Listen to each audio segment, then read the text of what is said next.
This is Sabreen, and you are watching or listening to the Lemon Narrative with Sabreen podcast. I am a writer and this host for this podcast you guys are watching. I am very interested in people's narrative of their experiences and lives in their community. And in this podcast, I made these amazing people to listen to their narrative. So today I have a friend, a very close friend. We met years back on my first undergrad, and we've been, I don't know, I feel like we've been friends forever. So when I started this podcast and she found me, actually, she was like, wow, I'm so proud of you. And I was like, oh my gosh, why didn't I think of inviting you the first person? Because I know how amazing she is and what experiences she went through. She has such a rich life, and I know bits what I know as a friend, but I know she will be surprising me today as well. So Sarah, why don't you introduce yourself to the audience? Oh, first of all, Sabreen, thank you. Thank you for this opportunity. I'm very delightful to be here, and I'm so proud of you, of course. I am Sarah Mohyeldin Hassan. I'm the founder of Women Leadership Sudan Organization that's been operating in Sudan, partly in Saudi Arabia, and now relocated to United Arab Emirates. And also a Tedx speaker and a former Mandela Fellowship fellow for young African leaders. And yeah, that's me. See, I told you. She has a rich life. For people in Canada and North America, United Arab Emirates is Dubai. Yeah. Oh, okay, Because yeah. people are like, what are you talking about? I'm like, Dubai. when I introduce myself, I say, oh, I used to live in Abu Dhabi. And everyone's like, what do you mean? I was like, Dubai. And I was talking to someone and I said, I went to high school in Dubai. They said, I imagine you going to high school in Ferrari. I was like, Oh, it was that's a what yellow everyone school bus. It was not a Ferrari. exactly. That's what everyone thinks. Exactly, but were we privileged? Sure, kind of. It was like a nice life, Of course. but it's an average life, like everyone else's life. It's not what you guys see on social media. So, Sarah, in this podcast, I usually ask my guests, "What would you tell me if I'm writing a feature film about you?" And to start the conversation, I usually ask the question: if your life is a film, what would be the opening scene that you want the audience to see first thing? Well, for you to get first, before getting into that question, for you to know that how I became the person I am and how I'm going to like illustrate the first scene is that I'm a very lucky daughter of a phenomenal parents who've been doing everything in their lives to support and to give me everything that I need to become the person I am today. And I'm also very lucky to become a wife of a husband who's working very hard to make me the person I am today. And we've been working together in a lot of projects throughout the years back. And from that, they know the first thing is that I'm a movie holic and a TV show addict. So your question, if I'm going Mm-hmm. to start my life or a scene of my life, would be that I remember in high school that there was a time where I wake up and I'm like, wait, I want to become a great person, but I don't know what I want to be. Mm-hmm. Because basically, that in our cultures, I mean, as a Sudanese or even people from African Arabs, we have this certain expectations from our society and our family of what you're going to be when you grow up, actually, right? Mm-hmm. So I remember waking up and I'm like, I gotta be great. I don't know what I'm gonna be, but I have to be great. So I was watching Grey's Anatomy and I Yeah. was like, okay, now I get it all. My dad's a surgeon. Of course, I'm becoming a doctor. Watching Grey's Anatomy and having all Yeah. that scenes in the hospital and stuff. And at the Mm-hmm. same minute after that show is over, I turned them to another show, which is NCIS or CSI. And I'm Mm-hmm. like, no, no, no, no, wait, wait. I'm becoming a crime scene investigator. Yeah. I got to work in the crime scene Yeah. industry. I have to. But I got to become great as well. And Mm-hmm. then I switched to another channel and I get to watch Suits. Mm. And all the greatness that comes out of Harvey Specter. Yeah. I got to become a lawyer. So I didn't know exactly what I want to become. And Mm-hmm. TV shows and movies had a huge influence on me at that time. Yeah, of But the course. whole idea is that the scene would be me waking up, not Mm-hmm. knowing what to do, opening a Mm-hmm. TV show or a movie, and Mm-hmm. getting me that, helping me out what I want to be when I grow up. Mm-hmm. So That's the first scene would be, I know that I was born to lead, but where I'm mm-hmm. going to start, I don't know what to do. You know why I love this scene so much and it's very important is because who was your inspiration in Grey's Anatomy? Was it Meredith? How do Um, who was the character that inspired you to be a doctor? Because there should be a character, right? Or like, was it the whole environment? okay, I remember my father used to watch ER, okay? Oh, yeah. So And he was making sure Clooney. that because in a Yeah. certain age, we're not Mm-hmm. allowed to watch, I mean, those TV shows where you could see a lot of blood and there's a lot of Mm-hmm. graphics. So I remember that sneaking from my room and trying to watch ER with him. Yeah. Yeah. So when Grey's Anatomy was out there, I enjoyed getting to know new informations. And when Mm-hmm. I used to watch Meredith, I Mm-hmm. was like, wait, she's a drama queen, but also Mm-hmm. she gets what she really wants. Yeah. But do I want to become Meredith? I kind of a doubt because we're not the same character. But Yeah. the whole scene of having those drama life, I mean, saving people's life, also Okay. like creating drama for yourself and your friends, that was so Mm, catchy. But I don't think I'll be Meredith, but maybe no. I would have added a new character to their show. This is where I was getting to because representation, Yeah, right? yeah, In all these shows you mentioned, Suits, well, Suits has a black woman, right? Um, of course. the I think she was the Jessica. partner. Yeah, yeah, I don't remember names, but I've watched all of these shows, right? Yeah. NCIS, CSI. I mean, we grew up watching that, and I was in med school when we met, Yes, right? So Grey's Anatomy was like part of the curriculum at med school. Like you have to watch it, exactly. and I was like sneakily not wanting to watch it, but like I loved But you did. House more because he's sarcastic. So yeah, I was getting into representation. Why making films about us ordinary people is really important. Why I'm doing this at the moment is Exactly. because they're kids right now who were your age, Mhm. right, in high school, and so who are looking at movies and wanting to see themselves, and looking for inspiration, looking for Exactly. ideas. And I know, I am pretty sure, like, life now is different, and we have also social media, we have other presence of other, like, multicultures, what we call, not multicultural, but I really love the um ugh, intersectional identities, right? Okay. Yeah. Because you and I were not just black women, we're also Arabs, we're also Muslims. There's a lot of identities that come into one person, and Mhm. it's really hard to pick one of them, and it's really hard to see one of them represented Of course. correctly, right? Like, as a hijabi woman, the scenes that I always see in a movie that makes me crack is when the hijab falls down and the hair is like whoosh, and I'm like, they just blow dry that hair. There's no way, absolutely no way, a hair under hijab. Like, it has to be someone's, like, maybe Indian hair, Exactly. right? But the hair under hijab does not look good, you guys. I mean, it looks as good as it can, but it's been under hijab for a whole day, A whole day. a Exactly. whole day under Hmm. hijab, and it's like, and Hmm. then you're sweating under it. It's not that romanticizing the It idea won't look of like taking, that. yeah, of taking a woman's hijab and like having this Jasmine princess look, and it always makes me, like, you have no idea, I always laugh, I always crack, and I'm like, now you're representing us, but giving us unrealistic expectations. Exactly. You're hurting us, right? And we want the So reality to be out there. yes, we Yeah. deserve the reality to be out there. Exactly.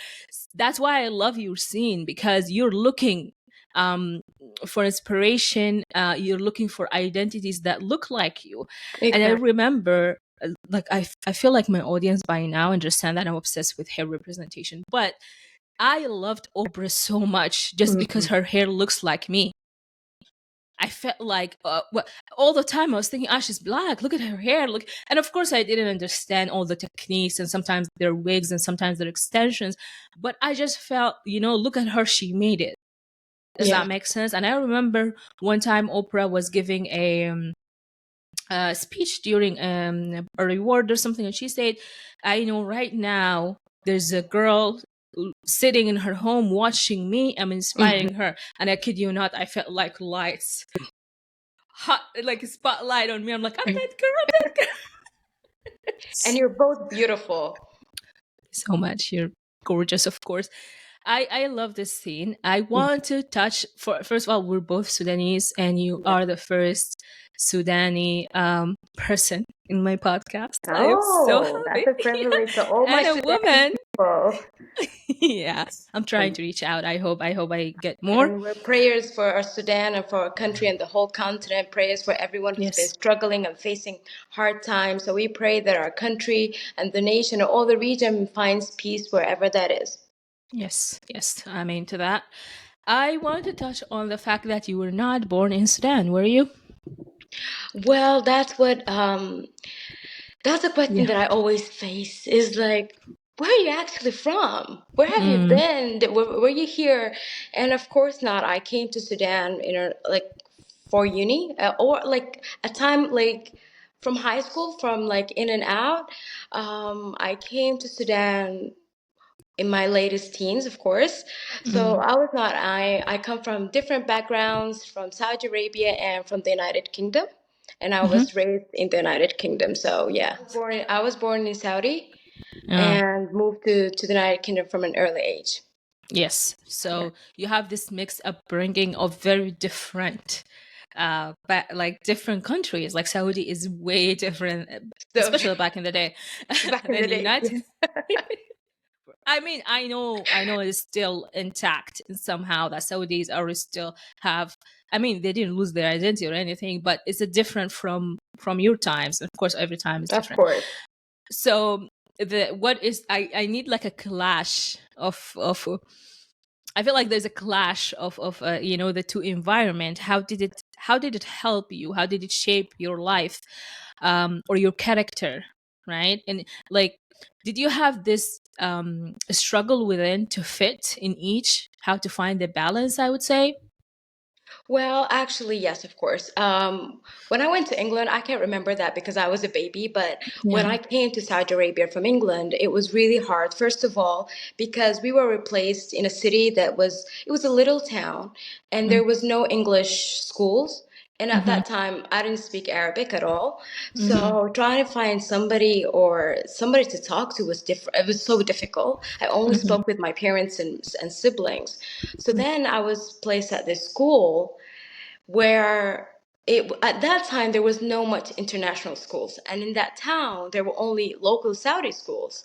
Mm-hmm. So I remember everyone laughing at me, and I could understand few words, but it was really hard to like talk. Okay, and then the culture was so different for me and so difficult, and I was trying to become a person where okay, I'm adapting with the new life and I'm okay with it, but it was so hard, and everyone wanted to know more about Europe and England, and at that time people were mixed, thinking that United States and the UK are the same country.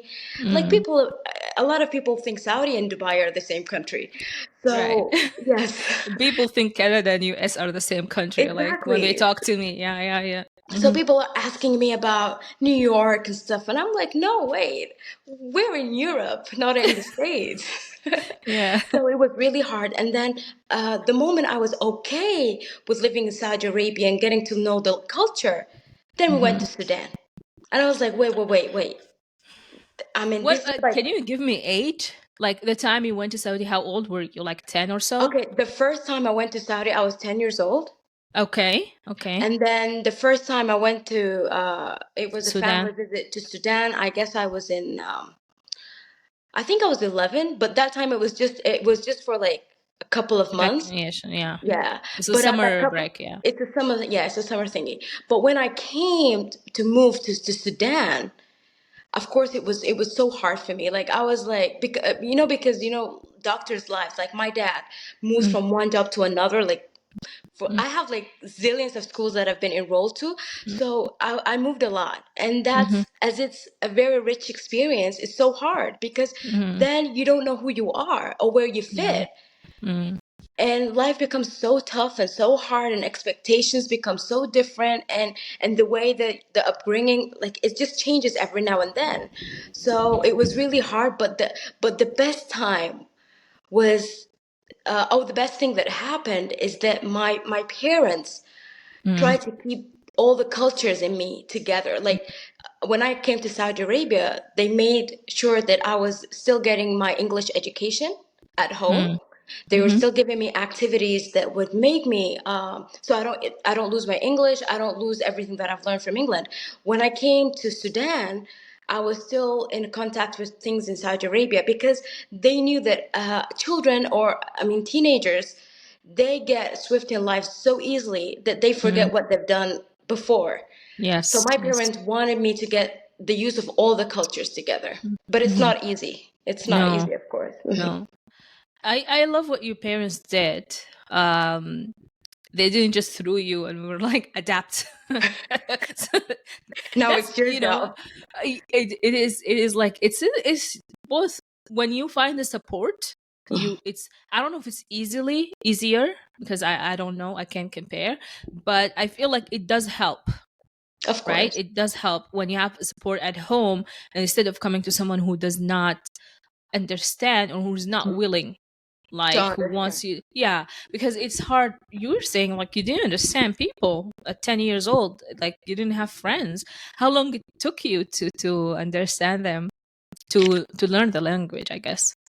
I think one of the bad stuff that I faced, and also it was a good stuff because the thing is that my teachers were not that much supportive. Like Yes. they used to give me things to memorize, and then when I come to school with this accent, this weird accent, Arabic accent, where I just don't sound Arab or African, and they would be like, "Go and do this." Or Yeah. you, or go and call your mom, and I'm like, "What Yeah. did I do wrong? I Yeah. don't understand." And wait, because I'm not from here. I'm from England. So basically, I speak English and there's no English schools. And I explain myself. And Mm. then that was a struggle, but at the same time, what helped was my peers at school themselves. They were so happy having this English student with Yeah. them, new culture, and Mm. and they Mm. were it was kind of like a cultural shock for them too, because I used to bring these photographs to school, showing them the places we have in England, and they'd be Mm. like, "Oh my God, you're allowed to not to wear abaya, and you're Mm. old enough." I'm like, "We don't wear abaya in the UK." And in Mm. Saudi Arabia, I used to at that time, it was a place Mandatory. called Al Qasim, and Al Yeah, I Qasim is, guess. is very known in Saudi Arabia, one of the strictest, I mean, cities in the whole Mm. region. So where Mm. everything is forbidden, actually everything, but now it's different, of course. Yeah. Yeah. So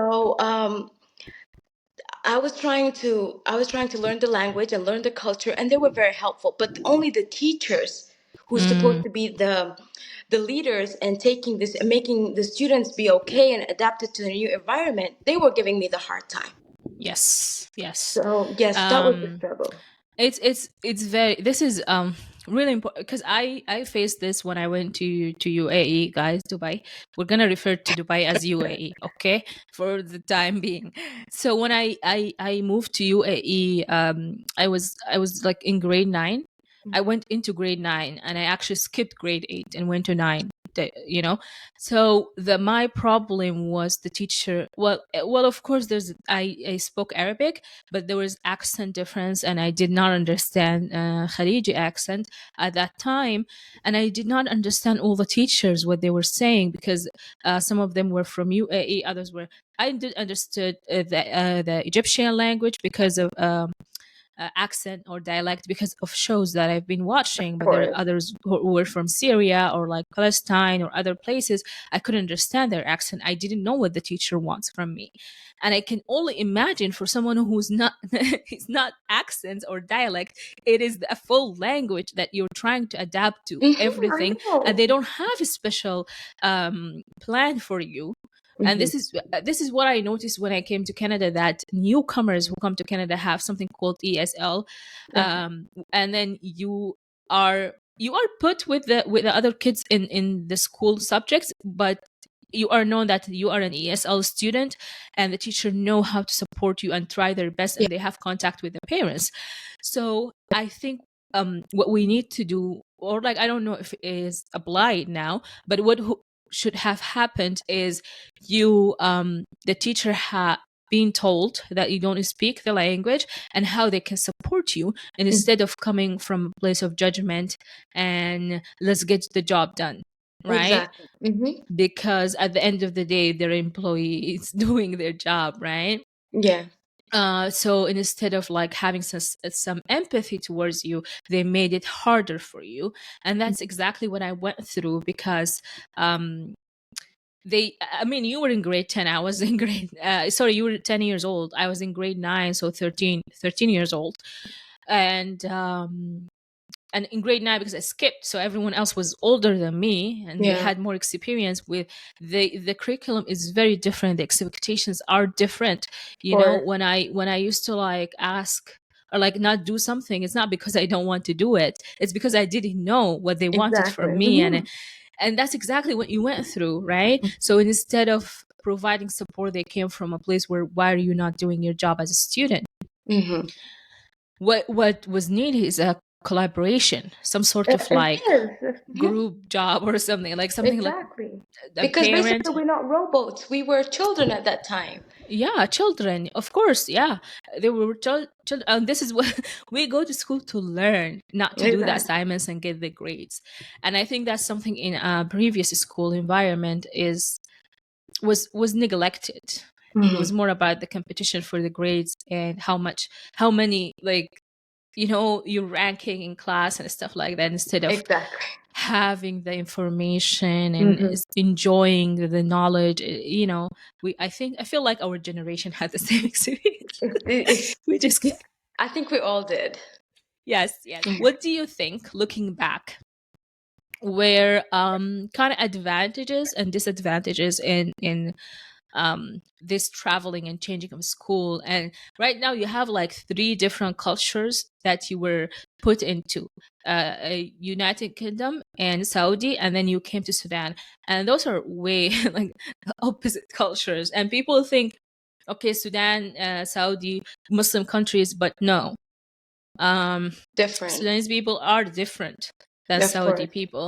And we're not saying who's better, we just saying they're different. Stating the differences, yeah. Yeah, yeah. So what do you think, something that you look back and you're grateful for, and something you wish that it could have been better? I mean, in terms of you, how would I say this, shaping your personality and identity at Mm-hmm. the moment. Well, I think that it's a huge advantage because basically then you have a wider perspective of everything. Because when Mm-hmm. you get the knowledge from the UK and from I was going to say the US. I did have an experience in the US, of course, Of but course, it yeah. wasn't that long. From the UK, from Saudi, from Sudan. So when you have all those experiences, then you have a wider perspective. You get to Mm-hmm. understand people way better. You get to adapt to the change because life is not a one line, because if it's a one rate or one line, that means you're dead. Mm-hmm. So it's not something that goes just with one flow. So when you're put out there, exposed to all those cultures, it means that you learn stuff even if you don't know that you've learned them. Mm-hmm. You face challenges even if you thought that, oh my God, that's too much for me. But it's not, because that's God's plan. God puts you through plans and struggles and stuff that you may think that you can't. But if you look back, you did a Mm-hmm. great job. Yep. And yes, God put you there for a reason. And we should be very, very thankful that our parents did a hard job moving from one city to another to give you a better life, Mm-hmm. even if things went wrong. But this was the first thing for them, is that I want to give my kids a better education, a better health, and whatever their plan is. But they've Mm-hmm. worked hard for you. So not everyone has the chance to be out there. Mm-hmm. And I know it's hard. I mean, moving from one place to another, it's not easy, but that's how good things come. Good things Mm-hmm. doesn't come if you're in the same place. I don't Oh. mean staying in the same city doesn't make you great. No, but the comfort zone thing. So our Mm. families had to get out of their comfort zone to raise children in a lot of places. And who knows that maybe we get to do the same thing with our children in the future, is Mm-hmm. that we may need to move from one city to another, one continent to another. So that's moving out of the comfort zone. And as much as it's very positive, it sometimes becomes very negative if there's not that good attachment between the child or the teenager with the community. So if you're from Sudan, going to the UK, deciding not to deal with any British or any English people, just with your Sudanese local people, then basically you didn't do anything. I'd rather just stay in Sudan. So Yeah. that's the advantages. Mm-hmm. Even staying in one place has its negative stuff. So I think that trying to find your ways out of the different situations what helps the most, I think, because now, I mean, not a lot of people move around in way back, but now everyone moves. I mean, a lot Mm. of people are just raised in zillions of countries and zillions of cities, and Mm. have been enrolled to zillions of schools. So Mm. as I think that's just one of the privileged things that everyone should be happy about. It's not easy. Mentioning again, it's not easy, but it's Mm. still a good opportunity for you. New Yes. cultures, new ways of learning stuff. Yeah, and new ways Mm. of adapting to change. Um, Even I agree with every word. I have so much things to say, right? But I want to We've focus been this the on you. But same. I have to reflect here. Um, I even though people nowadays are moving, but moving now from one place is different. Of course. The people, the culture now in every country is used to having foreigners in, and the Mhm. foreigners become part of the culture and part of Of the course. community in each place they go to, right? Like Yeah. when in Sudan we had, before what's happening in Sudan right now, and we will touch on this episode. I know you and I will be talking about this because it's an important thing to be talking Of about. course.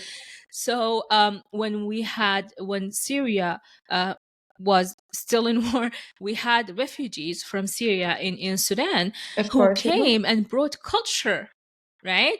They brought culture, they brought their business, and they became part of the community, right? They even married into Sudanese, and this is what happens. What happens in every place where you find not just refugees, immigrants. It's how life works, right? Mhm. But I think nowadays people are more accustomed to it than Mhm. in our days, and we guys talking 90s. And Of course. even I know the 90s are better than the 80s, and the 80s are better than the 70s, but we're still gonna touch on what are the things we went through because it's important Of course. for life evolvement. And I liked it's a privilege. It is a privilege. Mhm. And when I was a child, I didn't understand why it is a privilege, right? Of I was course. like, okay, but I need to adapt. And I remember like my movements were not as like, it was young age. I have a similar story, but not the same, of course. I love what you say about when you stay in your own tribe when you travel, right? Because I remember my friend, it was like a year ago or so, asked me about the Sudanese people who live in Canada. I said, and it's not something I'm proud of, but I said, I frankly don't know many, Many students. because I did not come seeking to know them. Yeah. While I love meeting them, Of course. I love meeting them unplanned meetings. Like I'm in a Exactly. place and I find someone who's successful, and students, I'm like, oh my gosh, oh my, it Oh, that happened to happened. me. It Mhm. happened to me at university where I met a prof who was Sudani, right? Oh, that's nice. I loved that. But Mm. if I stayed within the same I don't know what to call it. The same, like, culture, the Yeah, the same same people, the circle. same language. I want my accent to be better. I want, when I come to Canada, I want to know how the system is working, the education Hmm. is working, how is everything. I wanted to know as many people as possible. Of I course. wanted to meet people, taste their food, and know their culture. Because I know my culture. Exactly. I And I know where want I'm to know coming others. from. So I want to bring my people and Sudan to people, and then you know what I mean? It's Of not that I course. want to be the whole representation of Sudan or anything. I'm not that selfish, you know. I'm just like one petty tiny person from a whole community and country. But that was how I looked at it, right? Mhm. That I want the experience from different people and from the country I am in. Of And course. Hmm. unfortunately, not a lot of people understand that, and you being Yeah. called traitor and stuff like that. Comfort But zone. That's yeah, people who stick so tight to the comfort zone. exactly. Yeah, yeah, and that's why I loved how you touched on this.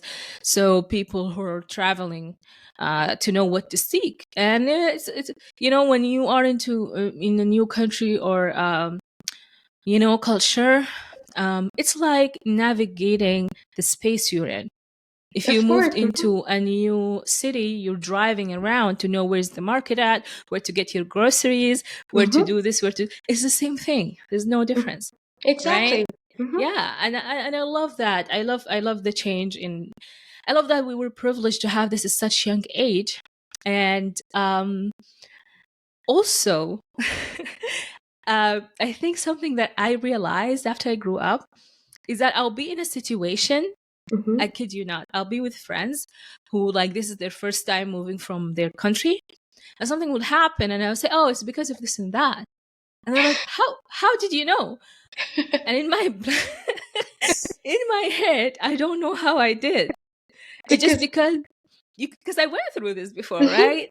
So it does not cause me culture shock. I don't get angry at people for No, doing no, no. things.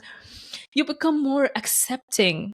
Of course, yes. Yeah, you become more accepting, and that's a like it's I don't know how to explain it to people. When you become more accepting, you are more relaxed in life. Of course, yes. And you adapt to other people's way of thinking, not just yours. Yes, exactly. Yes. Okay. So let's go back to your movie. I needed to reflect so much what you say, but I kept it to And these two I'm really points. enjoying your point of view. Like Thank this you. really got me also thinking of stuff in a wider angle. So yeah, Yes, that's why we're doing this to show people, like, because I know when I go sometimes back in Sudan, like something really very Sudani. It's not yeah. very Sudani, but it's in I think Sudan, Egypt, and a couple of places, is that they drink milk with tea with milk in Hmm. the morning and at sunset, right? Especially in Yes, Sudan, of course. right? Hmm. And I am allergic. I have lactose intolerance, and I don't like the taste of milk. I love tea as it is. Like, I was just drinking my tea, and it's just black tea, right? I never add anything, not even sugar, to my tea since I was a kid. And it was like a problem with me and my grandmother, Haboba, is that I don't have milk in my tea. I don't like it, and Hmm. it upset my stomach. So at home they accept me, right? But like, and then I got used to it because I spent from grade 1 to grade 7 in Sudan, Hmm. and then I moved, and then I came back to university. But then when I came back, when I met people in the community, when I go to visit, like family visit and such, and it's always around sunset time, and they're offering tea and cake.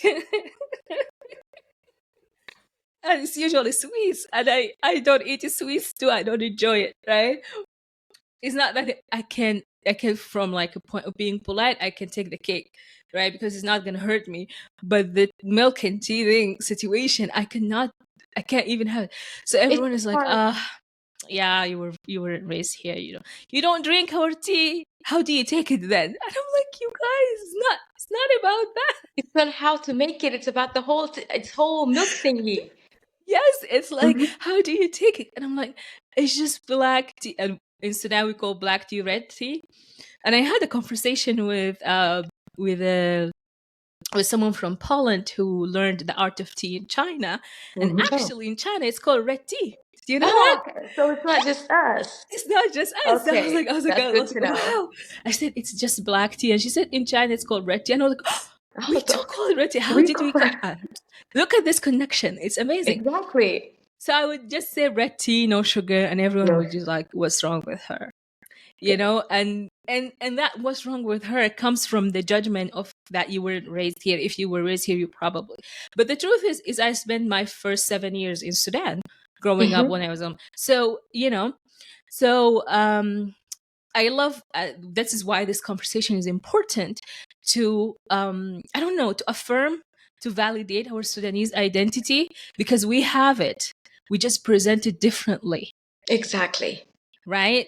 We Mm-hmm. don't like a woman or a person, not just a woman is more. I feel like when I say a woman, because we face more challenges as Of Muslim course. women and Sudani women and Arab women, African women, all these intersectional identities we have carry so much, I wouldn't call it burden, but I would call it challenges, right? Of And course. we're Mm-hmm. capable of taking care of them, but still we need to address them.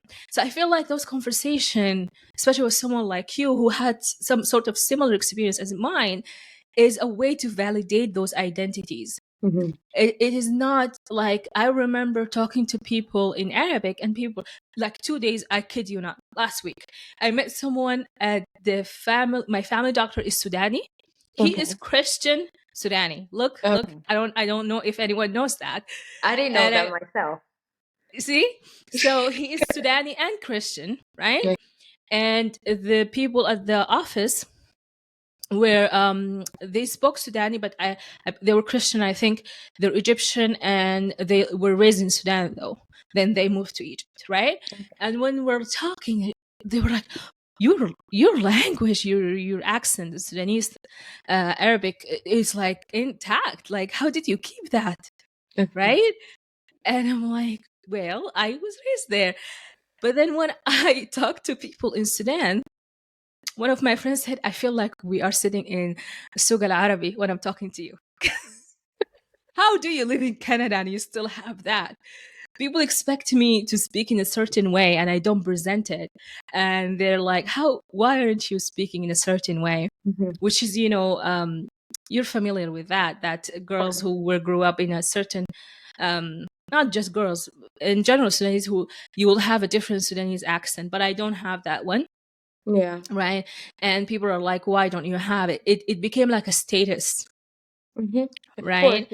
And I didn't like that when I was in Sudan, because I felt like you're treating it like, what is the word? It's kind of superficial. Is it Official. Hmm. superficial status? Like like it felt like a brand, Of course. Mm-hmm. And like you're, as if you're carrying a Gucci bag. of course. Mm-hmm. And Uh, yes. please touch on that. How do you feel about that? Oh, like seriously, it's like it's when you're trying to become polite, but at the same time not to touch everyone's expectations and be like, okay, I could be really fitting your expectations, but at the same time, I am not a cocky person because I come from outside. I mean, I think the idea of maybe anyone coming from abroad, they're going to eat certain food, they drink Mm-hmm. certain drinks, they speak certain language, and even as you said, if we spoke Sudanese, you have to speak in a certain way, or basically you're not Sudanese enough. Mm-hmm. And I mean, all the kids who've been raised outside have faced this. Me Mm-hmm. personally, I like the tea thing, the tea example, Mm-hmm. and drinking the milk. This happened to me just last week. I visited a Sudanese family here in the Mm-hmm. UAE, and when it was time to drink some stuff, I said I want coffee. So she offered me coffee, and I really love the coffee. And then she was like, "Okay, I'm gonna give you shai with Yeah. halib, or yeah, Yeah. tea Yeah. with milk." And I was like, I can't because my stomach doesn't allow any kind of any type of milk. And she's like, okay, okay, I'll just give you half a cup. And I was like, that's so generous of you, but that half of cup can really upset my It's stomach. going So to ruin yeah, my life at night mhm, tonight. Yeah. exactly. So I can't. And then at the same time, when I was with her, I remembered an incident in Sudan when I said I don't want the tea, and our neighbor got mad. Oh yeah, they do. She said, "Are you because are you from Saudi? You don't want to drink my tea?" And I'm like, Yeah. No. It's not about that. It's just about my stomach. And I know my stomach doesn't act very well, but well, you know what? You're Today gonna you're going drink to it. win the prize and I'm going to drink the milk Yeah. just for you. Yes. So I did drink the milk, and I felt that why am I doing this? If I'm going to become polite to everyone and meeting everyone's expectations, then Mm-hmm. they're not getting out of their comfort zone to accept other people's Mm-hmm. background and other people's lives. I don't have Mm-hmm. to become a certain Sudanese to become Sudanese. Mm-hmm. Mm-hmm. And I don't have to speak even Arabic to become a Mm-hmm. Sudanese. Mm-hmm. Mm-hmm. And there's a lot of Sudanese who haven't even seen Sudan, Yeah. right? They don't Yeah. speak Arabic. Even they're not even exposed to the Islamic religion. So one of They're the more things, Muslim. like, it's not my problem that I'm not from Sudan or I don't live in Sudan. The problem is that when you think that you have the right to judge other people Mm-hmm. according where they come from, Mm-hmm. or the religion, or how they look, or how they speak, because I think that's what we did. I mean, every time, I know everyone's familiar with this, when you go to Sudan and then people asking you, oh, can you talk Saudi, can you talk English, can you talk Mm. this, and they don't want to learn, but they want to laugh. Yes. Oh yeah. Oh yeah. So Oh I yeah. think that because, and that from an early age, when you find someone coming from a different environment and you laugh, when you become older, then you'll be okay by judging other people, because it Mm-hmm. always starts from an early age. Mm.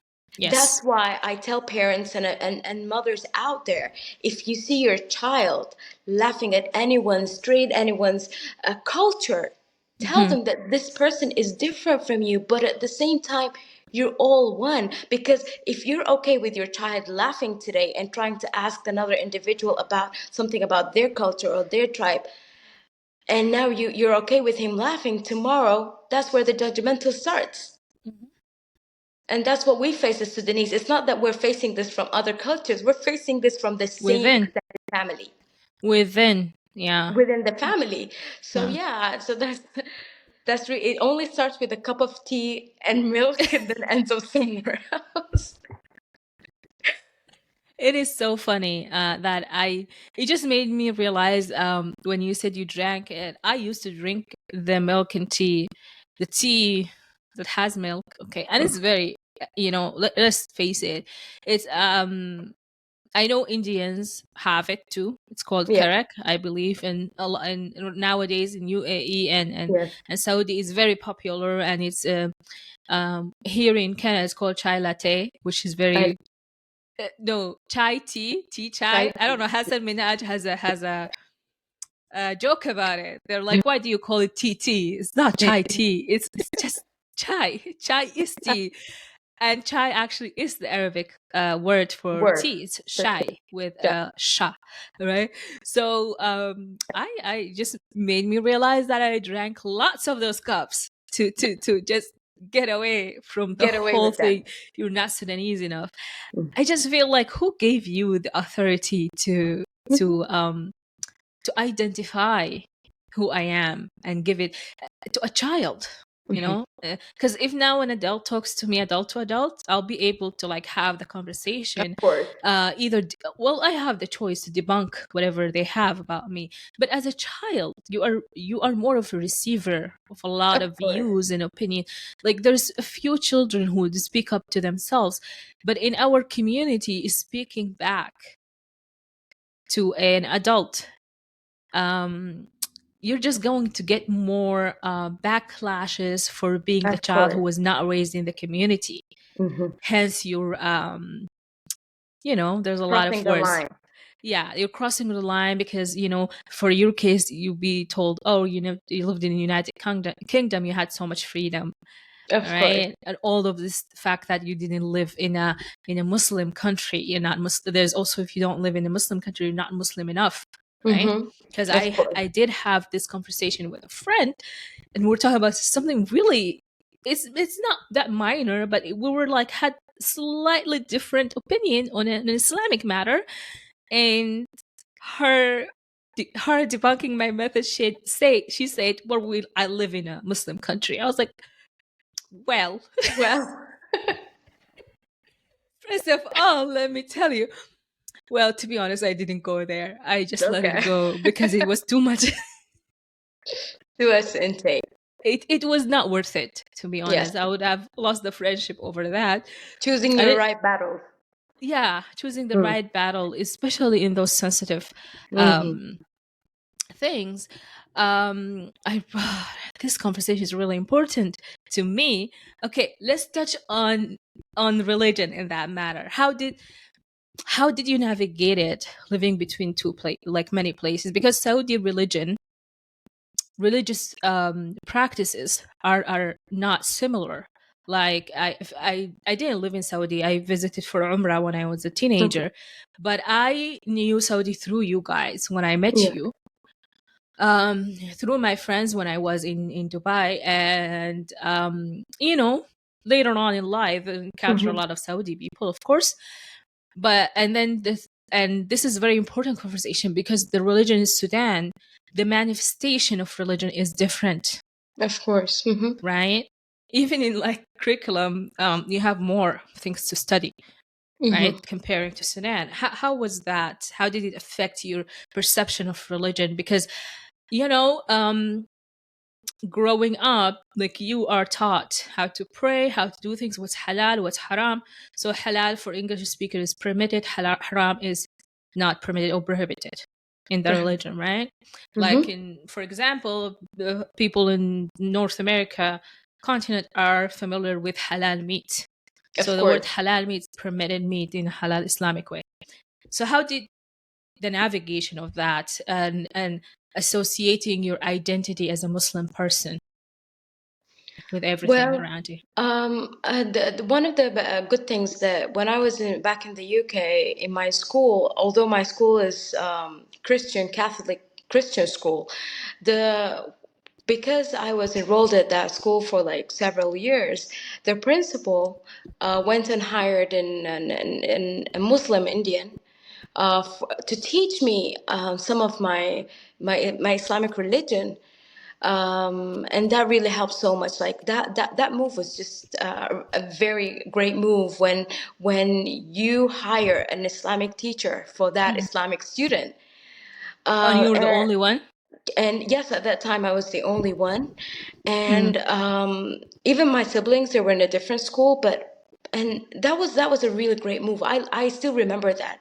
mm, And at home, my mom and dad tried to give us like more time knowing the Quran, mm, also taking us to the mosque and every Friday after mm, school sometimes, because I mean in the morning it would be hard because where everyone's at their school, but in I mean the afternoon, and also trying to be exposed to Islamic books, mm, events. I mean in different places in England, and then when we came to Saudi, I felt that's a new religion mm. because everything then is different. As I told you, I moved to a place called Al Qasim, where Qasim, everything yeah. was so strict. So from the airport, I saw that I was 10 years old, but then I was not allowed to move around with no abaya. So Mm, I wasn't understanding why. mm. And although being honest, at that time I wasn't wearing any hijab, of course. So you didn't have to at that age. yes, at that age. So Yeah. when I came to Saudi, I know that I have to go around the market, to go to school. Mm, I had to.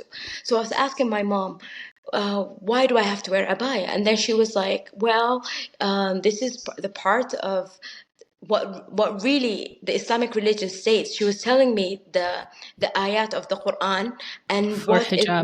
what is really being said in the Quran and what is cultural traits, so that I Mm. don't get mixed up by culture Oh and my by God. the real religion.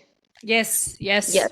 Kudos to So your mom, girl. so that was important because I was receiving things from my teacher in England, I was receiving things from the school in Saudi, and I was receiving things from family when I go to Sudan for the summer vacation. So as a child, it's really hard to really understand the religion if you're like taking from all those people trying to tell you what's right and what's wrong. Hmm. So I remember my mom always tells people about this till this minute, and it really got her into tears that a mushaf and I have a Quran where I underline the words or the phrases, and I, instead of, it's in Arabic, of course, so Mm, I don't translate it, but I write how it sounds. Like Bismillah ar-Rahman ar-Rahim, I write it the B-I-S-M. And then one day she opens it and she sees this and she cries. And she's like, oh my God, my daughter's really working hard to read Quran in the right way. mm, So for her, that was okay because she wants to learn about her religion. So mm, she didn't push things so hard for me. But at the same time, when I moved from Saudi to Sudan, I had to like memorize a lot of surah min al-Quran mhm. that it was really hard for me. Yes. And the As teacher for it didn't, was hard for me, and I spoke the language. exactly, Yeah. it's so hard. Yeah. And the teacher didn't care about if you even knew what that ayah meant. You just have to memorize it.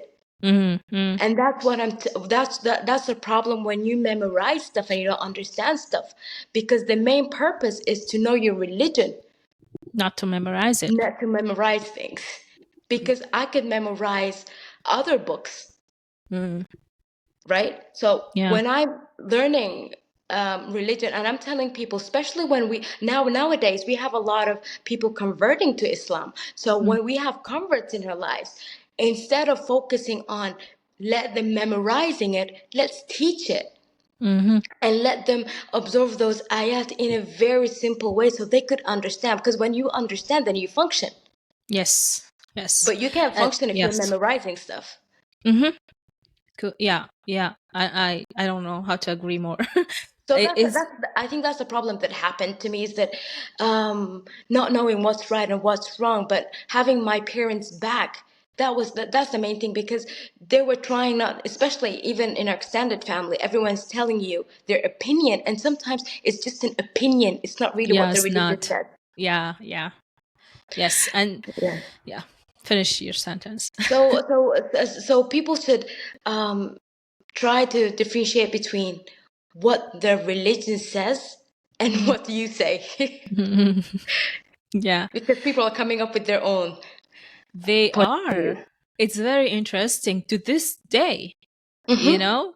And I was watching one of those debates where a guy was like, in Islam it says to kill a woman if she had it was something, I don't remember what he says actually, but it was about if a woman had sex, I think, with three men. But the ayat he was referring to were not those ones. He was Okay. referring to ones about the had, or what's called punishment Mm. for adultery, Okay. not even for women. The ayah responds to any person who does Any adultery in person. a marriage, male or female, right? Mm-hmm. And it's even in a marriage, not even before marriage. So he Not took even. the context of everything to something else. And I think the reason, and I don't blame anyone who doesn't speak the language of Quran and who is influenced by being by media, because after 9/11 everything changed for us. And Of course. and I don't want to call it brainwashing, but it is, right? Mm-hmm. And as a Muslim who lives in Canada, I feel like a teacher all the time. Like, I was just talking to a brand designer who told me, who's a woman wearing hijab, married with kids, who told me that someone said, "This is my first time seeing a Muslim woman wearing hijab as a brand designer." I was like, "See, like, Mm. because they think they have those things in the. That's why we need to be more visibly out there for Of course. people to know about us, right? And I don't want to make it a responsibility for each woman and man who are Muslims to do that, but at least we can do our best, right? Because it's not an easy thing to put yourself out there, and there's a lot of mixed opinions and hate. Of course, you could be targeted, but what I love about what you said is the differentiation between culture and religion, right? Because some things are actually more attributed to the culture we live in, Mm-hmm. right? And when I moved to UAE, and I know UAE and Saudi are close to each other, and they share a lot of values in that region, Yeah. right? A lot of things were like, what are you guys talking about? because and they would say this is in the religion, and I'm like, but I no, we don't follow it back in Sudan, right? Mhm. And then you go to Sudan, and there are a lot of things that are not actually, it's actually against the religion. People are doing it because Exactly. Mhm. it's culture, right? It's culture. And there you stand up to those as a person who came. They're like, who do you think you are? Again, you're crossing that line as someone who Mhm. wasn't raised there, and you're going to be called uncultured Of course. because Mhm. you call the culture wrong, right? Yes. So it's not an easy position, but I love how, I love the navigation you went through, again we come to the role of your parents, and like at this point I'm in love with your parents, your mom Mm. especially, for this, she worked hard on that, and I think she led by example. Otherwise, you wouldn't have, because as children we look at examples more. Mhm. And I love that she also, what I'm thinking in my mind, that she supported you when the relatives were saying things, right?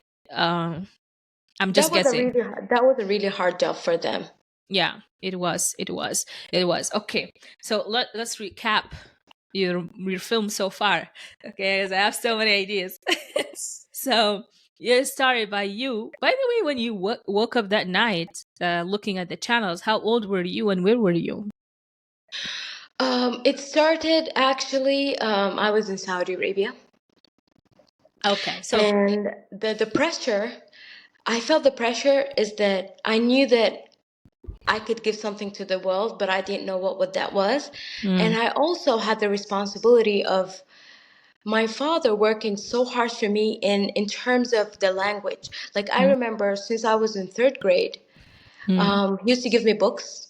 At that time, okay. I didn't understand his move, but now I know what that move was. That he used mm, to give me books, and I have to like give him a summary of that book every weekend. mm, For me, that was a pressure for someone who's like a 10-year-old or 9-year-old. And I didn't know why would I do that. mm, So I knew that in terms for him is that I don't lose my vocabulary and I don't lose my English. mm, So when I woke up, I mean, in the days, I thought of why did my dad make me do such thing? He wanted me to become a better person.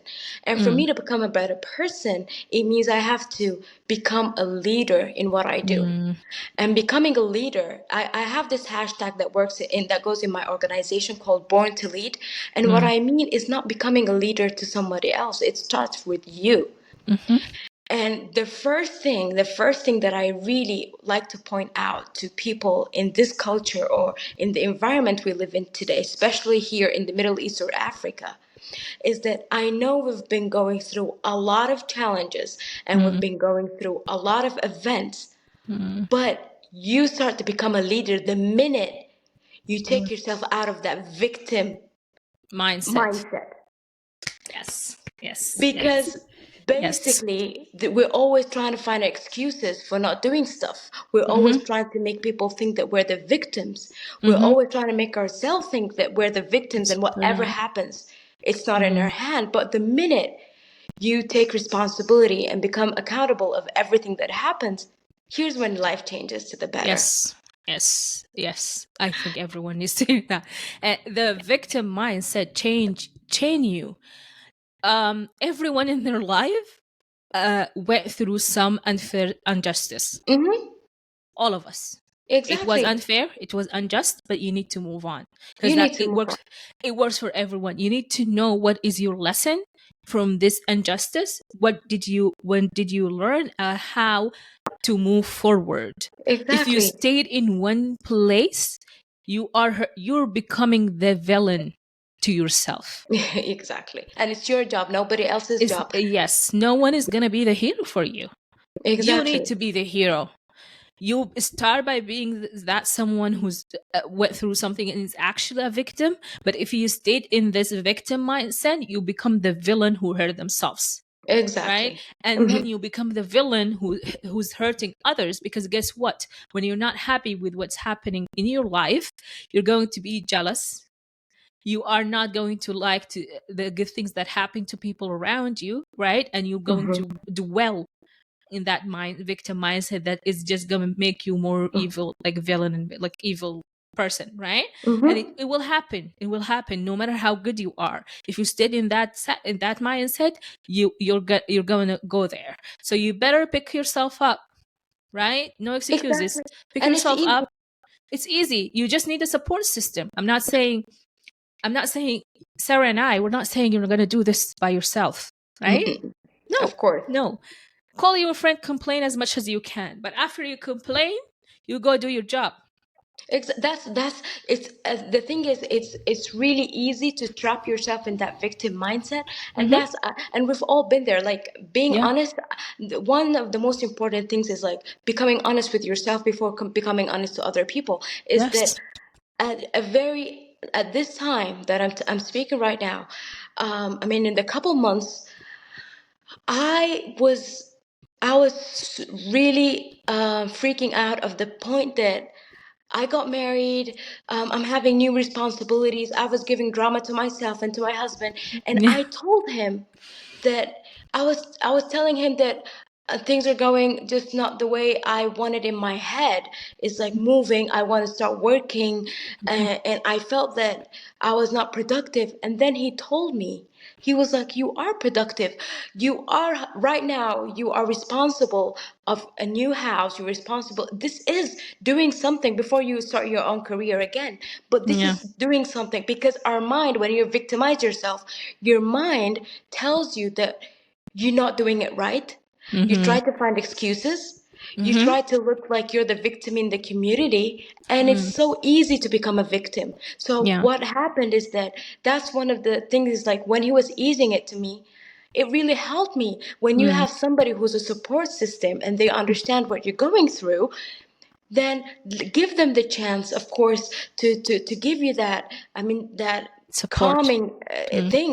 But at the same time, don't make that push you into your comfort zone more further. Yeah. Mm. Mm. Take that words, take those sweet words and get out of that comfort zone, because the minute you stuck your feet in the comfort zone, I mean, you're gonna save for at least 10 years. I'm telling you. And it's really easy. Yeah. I was in a time where I'm becoming honest. I was a time where I spent more than 2 years in my comfort zone, Mm. and my personality has changed. I hated a lot of things. Mm. I wasn't diagnosed officially, but I knew that I was suffering from It's depression. depression. Yeah. And you know that in Sudan, it's one of the things that I'm not really proud of, but let's say it's one of the facts. It's that people don't want you to go and seek for help when it comes to Mm. mental health, because Yes. the minute you go and ask for that type of help, then you're crazy. Yeah. Yes, No, there's no other label other than crazy. You exactly. guys, back there's no depression, there's no anxiety, there's no panic. It's just crazy. This You you're got the crazy. diagnosis, that's it. You're crazy. And if You're you're really lunatic. feeling bad, it Yeah. means you're not reading Quran or you're not doing salah, which Mm. is Mm. not the truth. So when I felt that, I was like, I'm the only person who can take me out of that zone. Yes. Yes, so Yes. it starts with pulling yourself out of the victim as mentality. Then it starts where you see yourself now and where you want to see yourself then. And Mm-hmm. are you doing the right steps for that? Mm. Mm. So becoming Yes. honest with yourself is so important. Yes, I applaud that because um, you cannot move forward without realizing what is within you Exactly. and actually confessing it to Exactly. yourself, right? Because and this is what happens in the victim mindset. And I'm not saying those people, the people, and I was in a victim mindset. We've all Many been in, there. and you have to understand it's intervals. You know, Hmm. sometimes you made it, you're out there, and then you go back to the victim mindset. But this time, when you go back, you're aware of it. You're Hmm. aware, I'm doing this to myself. No, I need to pick myself up. Come Hmm. up, right? And you seek your support system or whatever you do. It doesn't have to be people. It could be like a run in the morning, or you journaling, or you meditating, or praying, or like, of course, praying and Quran for us are the first thing to do, right? But you need to understand that it's a process. right? And I know you, Sarah. I know that I don't think there's a time where I wasn't proud of your productivity Oh, and of thank who you. you are. Like, Likewise. you've always been doing so much. So taking a break for a year or two, I don't think, I know how you feel, because I have the same feeling. Mm, Because after my transplant, or like even before the transplant, I couldn't do my masters and stuff, and I was feeling ashamed of myself. I was in that I was guilt tripping myself and in victim mode that my body has betrayed me, right? But mm, the truth is I was hooked to a machine to do dialysis. Who's gonna do master? I mean, some people will and have the strength to do it. It was not me. Okay, so at some point I needed to understand this is a phase in my life where my priority and my productivity has to go to my health, has to exactly. go to me resting, and maybe I can read some books. Maybe and I kid you not, it was after 10 years of work that I got Mm, that break. So instead of like crying on what's happening right now, I decided to pat myself on the shoulder for the last 10 years of work, mhm, to spend time with my family, to do the things that are supportive for me for the moment. So mhm, that being said, and I feel like, of course, different things. You got married is like enjoying the married life and the transition, because you moved from one country to another. So there's this transition of knowing where you are, navigating your place, right? Navigating the opportunities around you, and getting to know your husband as a husband, not as a fiance. Like, there's this relationship that is building, right? And mhm. maybe that was God's plan, what you said before, to sit at home and know each other, right? And to have this, I feel like, I don't know, of course I'm not married, but at the beginning of the relationship, the first year or so, you kind of like trying to know each other and build a system Mhm. together, right? Of Maybe it course. was easier for you that you're not working. Mhm, You built that system, and maybe your husband saw that and you didn't see it, because your brain thinking, I need a job, I need to, and you, of course, you yeah, see everyone around you having a job as successful, and you're like, oh my gosh, what happened to me? I know exactly. how you I know how you felt, because it's feeling the same. Everyone was getting jobs and going into masters, and here I am, hooked to a machine. It was hard, right? But it was necessary. And I feel like this is what happened to you. I loved how you touched on mental health here. And something that is associated with Islam too, going back into the theme of Islam, is that um, you are told that you're not Muslim enough. Again, Mhm, people giving you those labels just because. I feel like what something I used to tell people is, so if someone is diabetic, you're gonna go and ask them to pray 2 rakat and not take their insulin. which is Would you do, just, would you do the same? Because let's face it, depression has biological marks in of your course.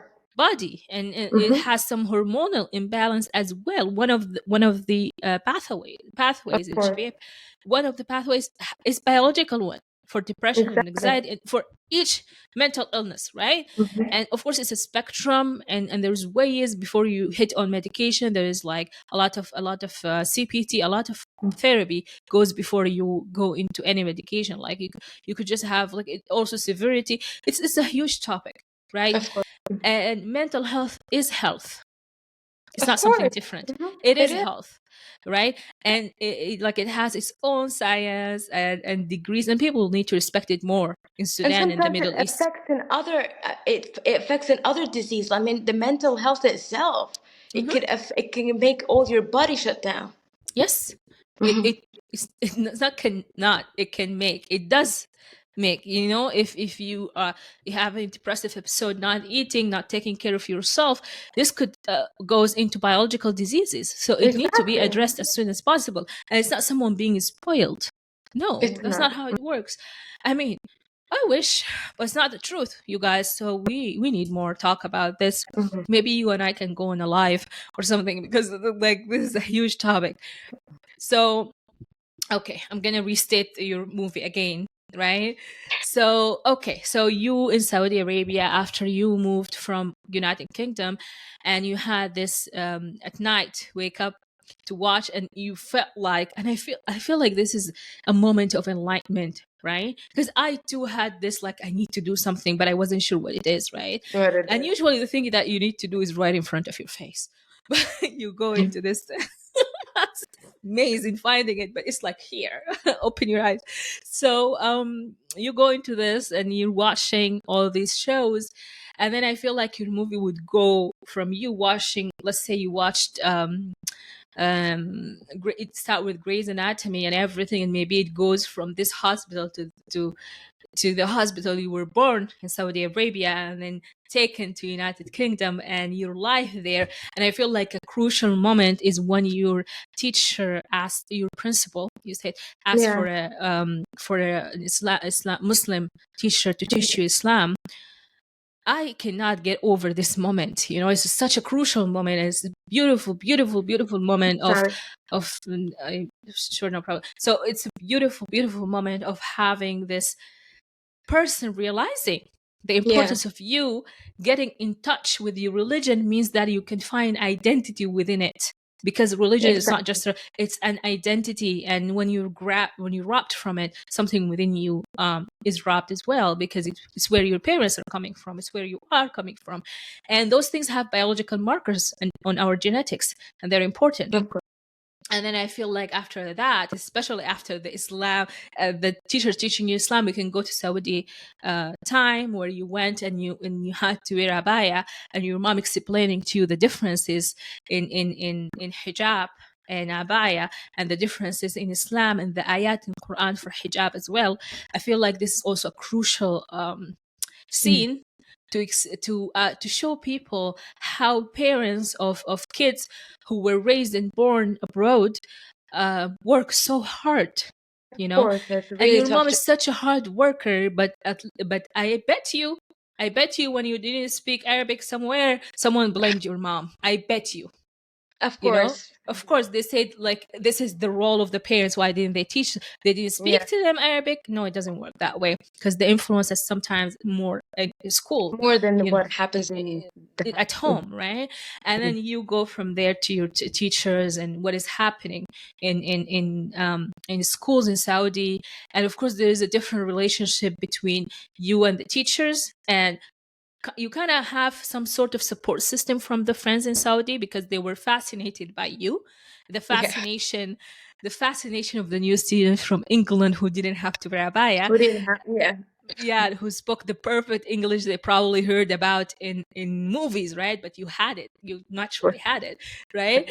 And then you probably navigate here, the relationship with friends and everything. Then you move, like, on vacation in Sudan, the summer ones, Mm-hmm. and then until we met in 2009 in And I'm very proud of university. that. I'm Me too. I'm so lucky Me for too. I that. remember. By the way, can I mention your nickname? Go ahead. Okay. So I never call Sarah Sarah. I always say her nickname was TJ when we went to school. And it went from TJ to TT. All types of nicknames. All time nicknames. But I have her in my phone as TJ. Mm-hmm. Right. And when people say Sarah, when people ask me, oh, how do you know Sarah? And I'm like, who's Sarah? Who's that, right? What are you talking about? Exactly. A lot of people didn't know my real name. Yeah, a lot of people, right? It was always TJ, and I think my sister Shad also doesn't know your name. She's it's I, like I, it's always been TJ, and I also my brother, when I said, yeah, I was talking to Sarah, he's like, who's Sarah? I was like, TJ. I was like, it's TJ. Oh, okay. And it's, I knew your name. I miss that nickname. I truly miss that nickname because it Yeah, had an amazing time yeah, back yeah. then. It was an amazing time back then. I didn't finish university there, but I did gain a lot of friends and experiences going to that university. Like, it taught me a lot, and I met you, of course. Oh, that was. And TJ was like one of the most. I felt like you were always an activist for something. She knew so many people. She's such a social person, and like everyone knows who she is, and And I'm like, so who's she? all the time. I was thinking, who's this girl? Who's this girl? But and she has this image, and then when you get to meet her and you became acquaintances and then friends, it becomes like a usual thing, part of your life. Oh, that's Mhm. TT, that's TT. And it was really good time. Like as I mentioned to you before, I always thought you think differently. Mm, And even before moving to Canada, you had that personality where you don't want to be okay with everything. You want to mm. understand what's going, I mean, around you, and that's very healthy. That's one of the things I really loved about you, and Thank you so much. I that's why you're not just one of my greatest friends, but I love people with brains. I love people who have had, I mean, had their shoulders. So Yeah. you are one of those people that I'm very, very proud of. Thank you. It means a lot because, as I said a lot in this podcast, it's when you move against the current, uh, you have a lot of difficulties, and people Of don't understand that it's not. People think that you just want to be different, right? Mm-hmm. Because different people are amazing. But the thing is, I've always been different. I've always been different because of where I came from and everything that happened in my life, right? Of course. I didn't want to be different. I wanted to fit in, but I had a problem of not being able to follow the crowd if I don't understand where the crowd is heading and why they're heading where they're heading, right? Exactly. So for All me, those question marks. all those question mark, if they're not answered, if things don't make sense to me, I just basically I don't follow them, right? Yeah. And it is hard. It is hard when you live in a collective society. Sudan Mhm. is a collective society where things are traditionally and culturally made in a certain way, and when you question them, it's hard to live in harmony with the community, Mhm. right? And again, you're called uncultured and your life becomes hard, right? One of the things that I remember when I was in university, when we met, is that I did not want to live with any relative of my parents who lived in the city that we had. Like we were in the capital city, Khartoum.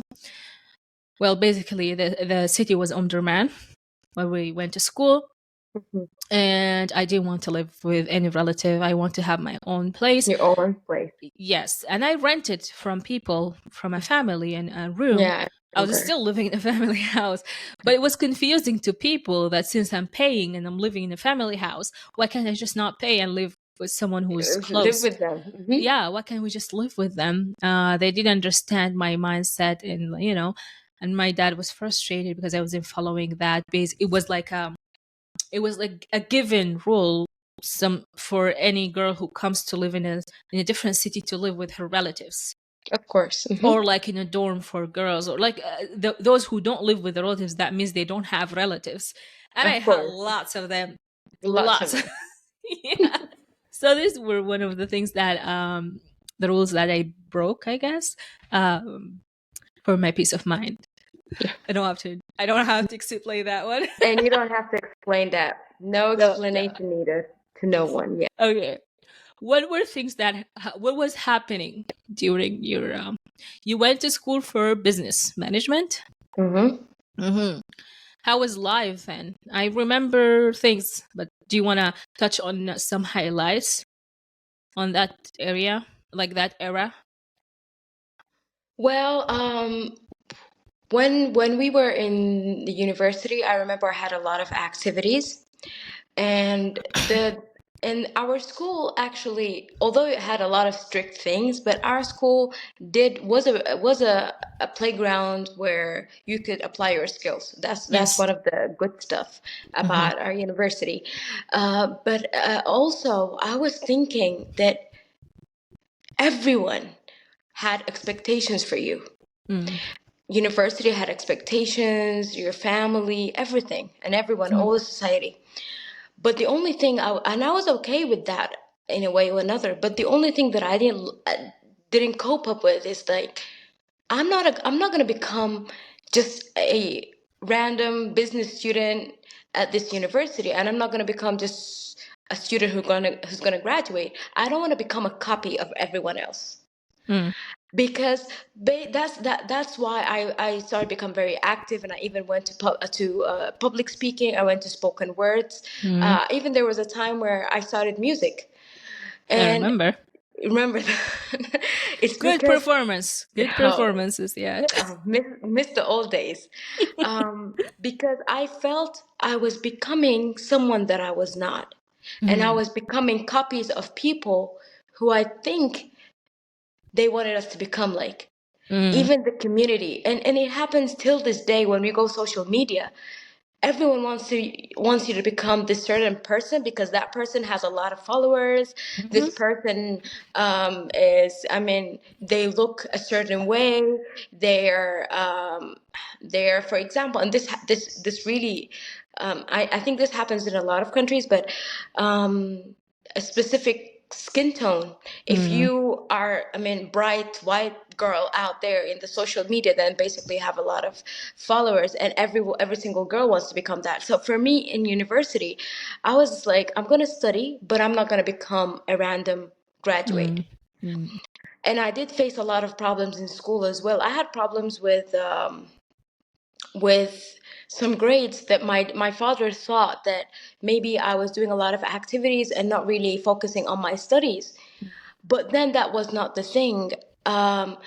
Everyone around me was expecting me to come and rank the first in university just because I was raised in the UK. Mm. And at the same time, she knows English very well.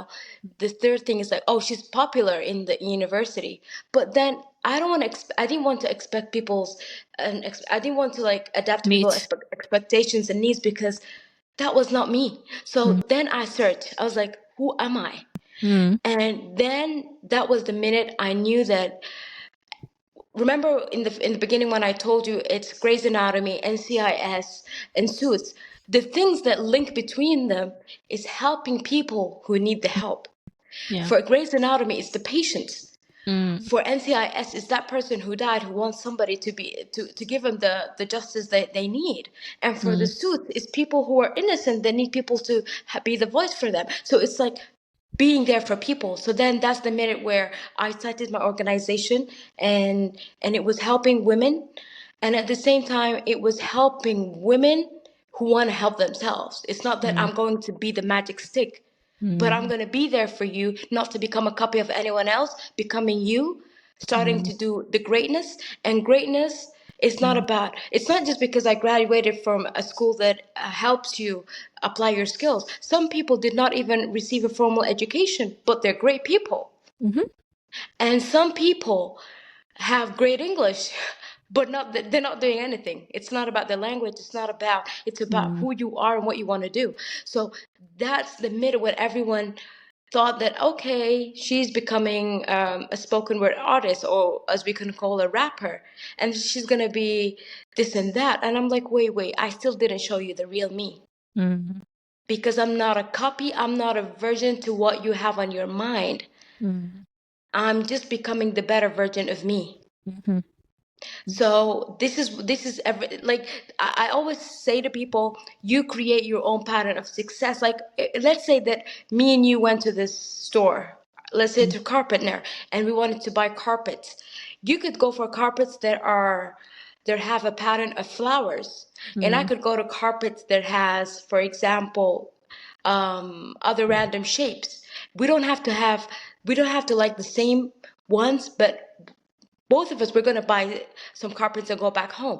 This is Mm. the thing, is that if you try to illustrate those patterns that are in the carpet, let's say a triangle, a circle, a square, a flower, and a star, what your pattern is different than my pattern, because let's say that the triangle are the opportunities that you have in life, let's say the circle are the challenges that you have in life, let's say that the flowers, for example, are the struggles that you faced.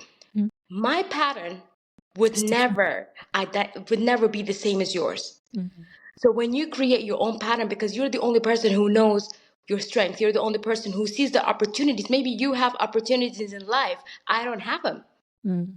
And maybe, I mean, things are easy for you, not like me. Mm. Maybe you faced a lot of struggles. I didn't face a lot of struggles, but you have better opportunities. So everyone understands themselves. And if you don't want to become a copy, then you have to create your own pattern of success. And no, it's like a DNA. Mm. It's just I yours. was I mean, gonna it's say just yours. fingerprints, but Yes. yeah, yeah. So for you to have a pattern, stop becoming a copy of everyone else. It's not bad. I mean, this is what I see I remember in Sudan, there was a year where everyone was a photographer, I do right? And remember then that. the next year, everyone was a beauty expert. Everyone was doing makeup. There's no problem of doing that. I respect and I wish everyone reaches what they want. Success, yeah. But not because everyone is doing it, then you have to do it. You can become the next person that everyone follows. Yeah. But you don't have to be that copy, because Mm. even Sudan, or even the region, or even the continent, or even the world, they don't need a lot of copies of the same person. They need Mm. different people. You need to bring something different to the table. But if you're bringing the same item, your plate won't be something to serve, and nobody would want to even taste your plate, because basically you're the same copy they've been taking from the day one. Yes. Yeah, so that's what that in uni, when I became a business student, everyone in my family, I mean the extended, not my, like my mom and my dad, they supported us um, throughout the day. And my dad's a surgeon, my mom's a teacher, but we're not the same in the house. Like, we have a pilot in the house, we have a business student in the house, we have an engineer. We didn't have to become surgeons like my dad just to meet everyone's expectations. And because I'm the eldest, everyone was like, you have to become a doctor. Mm-hmm. I love my dad becoming a doctor. I love doctors. Most of my friends are doctors. Yeah. But does that mean that I have to become a doctor? Mm. Nope. No. Yes, but I mean the Sudan has enough expectations. doctors. Exactly. And the Mm. expectations is like, you have to either become a doctor or engineer Mm. to become successful. Yeah. So I Or had to lawyer. change that. I had to change Yeah. that, even if it wasn't going to change in 1 year, 2 year, or 5 years from now. But it's I a have to process. change Yeah. that. Yeah, it takes a process. Is that you create your pattern of success, whether people like it or not. It's not people's lives, it's yours. You have the greatness in you, but that Mm. starts with you. Mm. So that's one of the things that I really, really wish everyone puts on mind, is that you're the only one responsible of creating your success. Mm. Even In if you the have zero opportunities, you create them. You don't yeah. wait for them, because it doesn't come. I like when you I agree. I like when you made the organization. It was not I'm going to be your support. I'm not going to be kind of like someone who pulls you up. It's about you making it for yourself, for the women. It's changing the narrative of the victim to a survivor. Exactly. Someone who I don't even love the word survivor a lot, but it's a better way of looking at it, because women in Sudan face lots and lots of challenges. We're not going to deny Hmm. that, Of right? course. We do face a lot of challenges, and you and I Of are the course. privileged one. Of course, we're going to acknowledge that, right? We Of are course. privileged in so many ways. We're privileged, So many. privileged with opportunities, with education, with a language. A lot. We have a lot of privilege. We are acknowledging this, and because we have, and because you and I love this. I love that. What happened here? You said the you didn't stick to one to the picture everyone wanted you to see, right? Yes. You Hmm. realized, and I love that is happening to you, and this is it connected all for someone who travels a lot and went through all of what you went through. The most amazing advantage is that at a young age you realize to question everything and work hard and because you faced a lot of challenges to fit in to the and because you have seen many things that are different. And that's Of course. why traveling is important. When you see a lot Hmm. of versions of the same thing, you realize that you don't have to live in one narrative. You realize the options you have in your life and you seek them. You realize that you have many options that you can fulfill. It doesn't have to be one path, right? Exactly. And I Hmm. love that you have seen this at such a young age. The connection between your travels and your first scene when you saw those shows when you a little bit grew up, and I believe that age was in your 20s, 21. Like I know I left university when I was 21, 20 something. 21, yeah, when I left to come to Yeah. Canada. So did you made the organization around this time or later? Yes, yes, it was around that time. Yes. So that is such a young age for you to realize, that day it was the helping people is the connection. And instead of sticking to a picture of a doctor or a lawyer, or a detective, I don't remember who was the last third person was, you Yes. decided to make a new version of helping. And that help, and the thing is, you did not see the people who needed help as victims or No. as because someone who offers help sometimes comes from a I don't know, superior look, like I'm gonna help you. No, I'm gonna help you. Yeah. yeah, I'm gonna help you. You didn't say that. You saw the people that you're helping as people with identities who are capable of making themselves To help way himself. better. Yeah, way better than you are. You didn't look at them saying they're helpless because they don't have education. They're helpless because they lived in certain places, right? Yeah. Because we all, like, I see people saying, oh, because this woman doesn't have education, she can't and can't. Well, she doesn't have education, but I bet you she has so many skills that made her Exactly. survive till you see her. Of course. And any hardship brings you so many skills, right? If you decided to look at it that way. And there's an ayah in Quran that says, inna ma'a li'usri yusra. Yusra. And with hardships comes ease, All the ease. all the ease. So what I love here is not after the hardship, it is with the hardship. With the hearts of It himself. is the same time the hardship is happening, there's something there. There's something Exactly. there, and that something might be the skill you learned. It might be the things within yourself. Like, um when I had the kidney failure, I realized that the path I was walking in was wrong, and I was wronging myself, right? And I But now you're realized, great now, and your health is in a better thank you, condition. That thank means the you. world. Thank you so much, Sarah. So it was realizing the harm I was doing for myself, and that I was telling myself, what are you seeking? Is it success? You're already successful. What are you seeking? Right? It was realizing the priorities in my life is me. It's you, Is of not course. is not becoming something. It is me. I It am the is you. something. Correct. Right? Everything else is something I created for myself, but I'm already Exactly. there. Right? You're So already there. So that's a huge hardship that came with it, the ease of finding myself and what I want, and started writing a lot of things. A lot of things changed in my life, of course, right? And I was so grateful. And I see this as an opportunity, a blessing in disguise.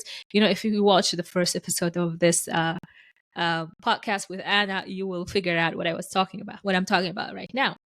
So I love that. I love that you didn't steal the narrative from those women. You gave it to them to narrate, like It's attaching this with the because narrative.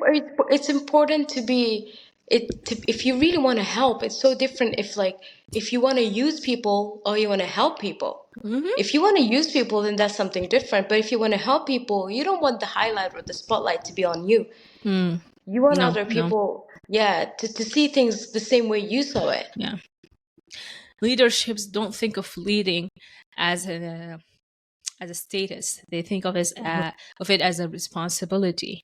It That is. it is a responsibility, a huge one, and most leaders don't want to lead, but they are born to lead, right? So they just do it, and you are one of you are one of And them. you are as well. I mean, being honest, having this podcast, I mean, this move from you, it's very important. It's very productive, and I mean, hats off for you. I'm really proud of Yeah. what you're doing right now because I mean, getting to hear a lot of stories from other people and what their life looks like, not just helps you, it helps everyone around us. It helps if one person shared the video, other people could learn stuff that you may not even think that could reach to. So what you're Yes. doing is something so big, yeah, and Thank you. Thank you so big much. claps for you. Thank you. I want to touch on the fact that you had this leadership organization. And unfortunately, now we have war in Sudan. How does that Mm. work for you? Like, what did you do before, and what are you? I'm not gonna say what are you doing now, but what are the dynamics, and what do you think? I don't know if there's anything. I know we're all trying to help, right? But how does this feel as someone who had this organization based in Sudan, and now um, everyone is kind of an elopement situation with the war Mm. in Sudan? And, if you want to enlighten us on that. Well, mine happened way before the war. It was when the revolution started, because basically me as the solo owner of the organization, I faced a lot of problems with the government. Mm, Let's say that because we all know what type of government Sudan used to have for the last, 30 plus years. yeah. So one of the things is that I was not allowed to become a solo ownership. There had to be someone from that government sharing with me all the thoughts, and I had to get permissions to make an event, and that permissions stated that I should sugarcoat things and make the government, of course, look so good. And for me, um, a lot of my friends or the women that I help in organization, they believe that every word I say comes from my heart. They Mm, don't come out from what other people have to say and not what the government has to say, because I don't want to lose that the trust. trust. Yeah. And with the full integrity, you can't use the women that I help, Mm, because basically I'm trying to clean up some dirt that you're doing. yeah. So if I'm doing that, Mm, um, I faced that I was eliminated. I faced a lot of problems. I remember I used to have scheduled events, and at the same day I get canceled. mm, So what happened is that I had to work online with mm, those, and also I had to work sometimes outside of Khartoum. mm, And I remember when things got really bad in Sudan, mm, I moved to help women who are not Sudanese, who are from Saudi Arabia, mm, because I felt that at the minute I don't want to stay with my hand folded. I wanted to help people, and mm, that help does mean that I have to be adapt to the change that I'm facing, because that time I went back to my family in Saudi Arabia, so I didn't know what to do. Sudan was going through a lot of critical conditions at that time. I wasn't being able to really have my activities. So what happened is that you always find a way, mm, and that way is that you could reach people online, you could reach people in other stuff. I mean, you can find a way. It's not really hard to find a way. it's yeah. it's critical and it's not easy, of course, Mm, but if you're entitled to do something, then you gotta find, because this is the challenge. I mean, everything may be easy, but then becoming a leader also means trying to find a way. yes. Yes. Yeah, Yes. so the war didn't really affect me that much according to my organization, but of course it affected the fact that I feel so bad for not just the women, of course, but because I work in a women thing. It's that I feel so bad for women who started doing their projects, women who started to have their entrepreneurship projects. They just can't do things No. the same way they want to, Mm, and that's heartbreaking. And I feel that if I could help, mm, I would help. Like this till this minute, if I could help anyone, even if they're not in Sudan, mm, being honest, it's just the whole thing. If anyone needs help, because I needed help too at some time until this minute, of course. I mean, mm, talking to you right now gave me like the help that I also need, because you're a friend of mine. You know my path. You understand me. You're one of the people that I feel so comfortable speaking to. mm, So sometimes helping people, we don't have to be in Sudan, but just to be there. mm. Sometimes just So listening to someone. yeah, and so I'm trying to do the least. I know I'm not doing that much like I used to do before, and I'm taking a little bit of a break, but that's okay. I think I needed the break. Yes, exactly. Like at the Yeah. end of the day, something I just spoke about in the Yeah. episode that was last week is that you won't be able to help unless you help yourself first and you Exactly. prioritize yourself, of course. Hmm. And I love that, women are women everywhere and you can help them everywhere. They don't have to be Sudanese, of course. Exactly. But I just know that from what I know, what you said, like women who have their small projects and starting their small businesses is not something they're capable of doing right now. And those women were Hmm. supporting their families, right? Sometimes, from my experience, all you have to do sometimes is send money or call someone, right? Or check on Hmm. someone, or like providing information where to go to, where to access help organizations, help is help, whatever it is. And I think you're doing your best. I'm so Thank proud of you, right? you. For me, helping women is something I stand for, right? Yeah. And what you said about the podcast, what I was thinking about is, um if one video about someone talking about a story, something they went through, reach someone else who's going through the same, they would know they're not alone.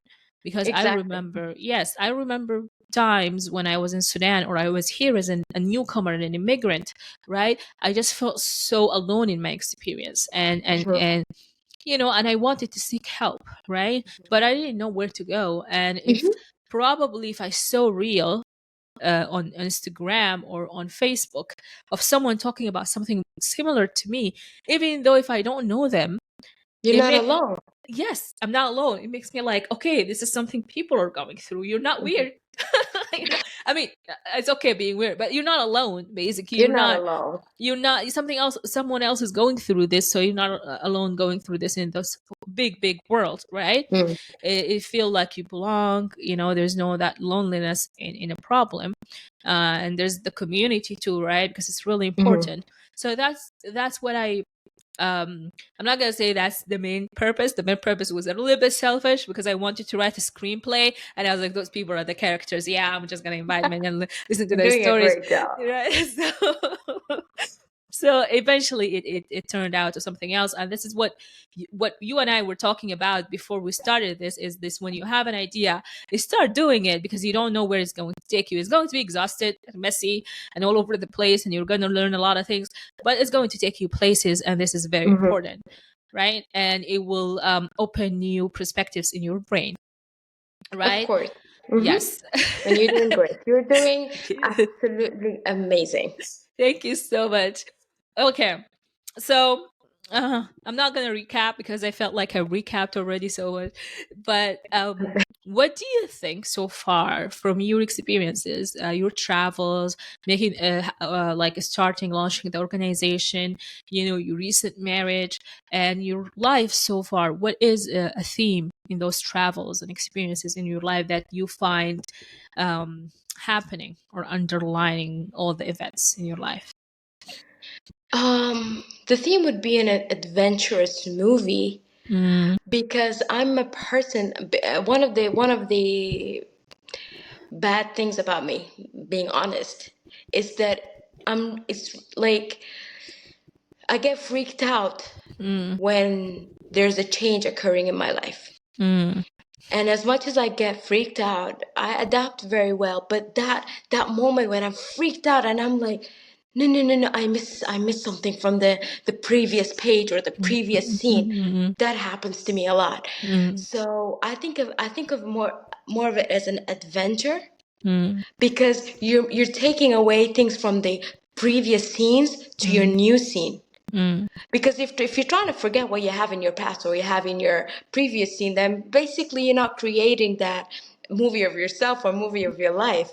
mm, You're the character here, and this yeah, character, when the character reaches the final episode, mm, they're so different when the movie started. mm. So Yes, that happens when you take things throughout the development. scene. So that's an Yeah. adventure for me. So my life, I think I see my life as an adventure. Actually, I think Yes, that's the theme is an adventure. Hmm. I like this. Um, something you said that I want to touch on right now is that you said you freak out when the change happens at the moment of the change, but then you adapt easily. Mm, And I want to say, as when people are listening to this, they're going probably in their mind will say, is how come someone who went through so many changes in places, they freak out with change? And I know because this happens to me, it's some sort of a very 0.001 mm, um, PTSD trauma response. mm, Because every time you go into a new place, you face challenges. Um, it's like going over the same thing over and over mm, again because you meet new people and you know those people how they're gonna judge you, mhm, and you're like, here we go again.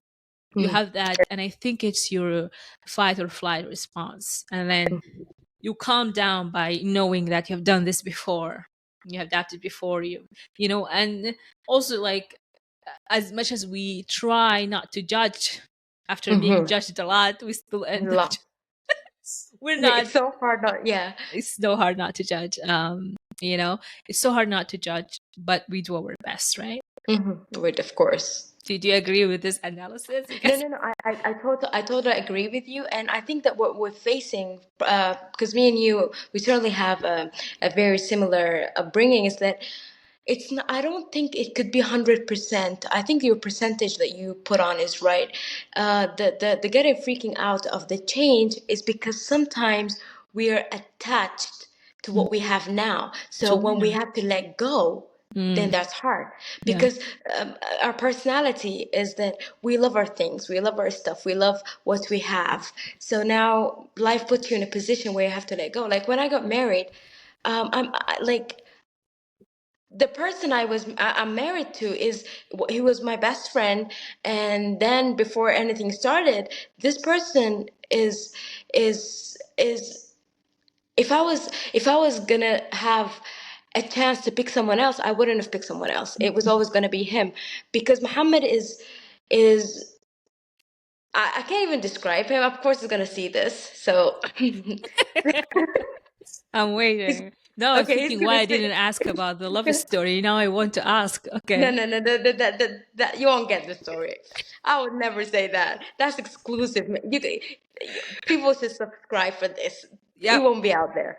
Nope. So, Subscribe so to us. We'll tell you the story. Yep.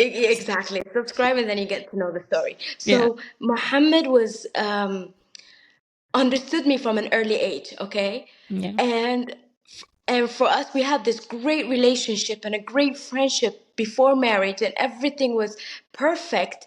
Yeah. So the minute I got married, because I was so attached to my family, Yeah.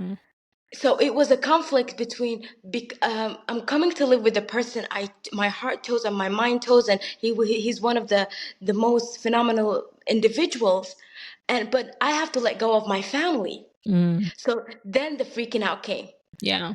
and he understood this. He understood that change is not easy. Mm. So when you have to let go, I think that's where we get freaked out. Is because we have to let go of something. Yes. And it's not that we're letting go of our family means we're moving from a family and then we don't have any connections. It's because I lived with my family and now I don't. Yeah. So I think that's where the things come.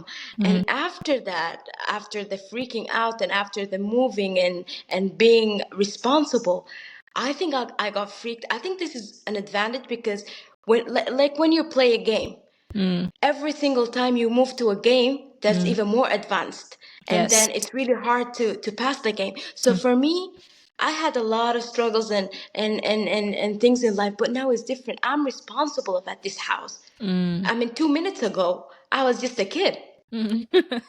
and now I'm responsible of a house. I mean, how does Are that you sure even it was work? 2 minutes ago? Okay, Yes, it was but 2 minutes it ago. was 2 minutes ago. Okay. It was too good. Yes, I'm still 22 years old. Yeah, I agree. You do look The 22, time so the time froze at yeah. 22. Yes. That I think that's why it's really hard. So I Mm. understand every word you said. Yes, and also, like, I think the advantage you and I have, even though we freak out and we adapt, it happens faster. on a Mm-hmm. on a rate that's faster than others who did not have that change in places, and it's something like a lot of people are like, how did you make friends this fast, or like how did you adapt Mm-hmm. to the place? Mm-hmm. Because I have survival tools that was uh, it became part of my personality that I'm not aware of them, right? Mm-hmm. And I kid you not, some days I go into places and I don't even want to make friends, and I end up Yeah. making friends because I remember like 2 days ago I asked my friend, I said, wait, how long we've known each other for? And I met this friend in 2020, and she said, oh, the reason I touched base with you is because we were in a course, and she said I was asking questions and you just gave detailed answers, and I felt like I need to get to know you, and she was the one, who messaged me, and we talked, and then we became very, very close and authentic, genuine relationship.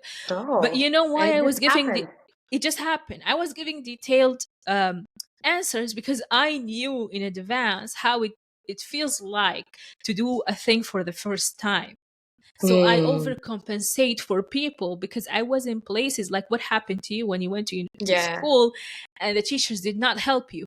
But now if you become a teacher and a kid comes and has the same situation, I kid you not, you do everything to For help that that kid to teacher. feel You're comfortable. gonna do everything to help. So it became some sort of my nature to overcompensate for people who need help, Who and to needed give help? to give detailed answers or detailed help. I don't know how it works. It became something that I don't even work hard for. Like it's Yes. not And something I think about, it just happens. So it attracted people to me, right? And then I started a lot of like a lot, and I keep saying to people, no, I didn't start because everyone think I'm such an extrovert person, and I'm like, I never started a conversation with any of my friends. yes. They always to the point where the skill that I don't have is starting a conversation. This is the skill I know I don't have.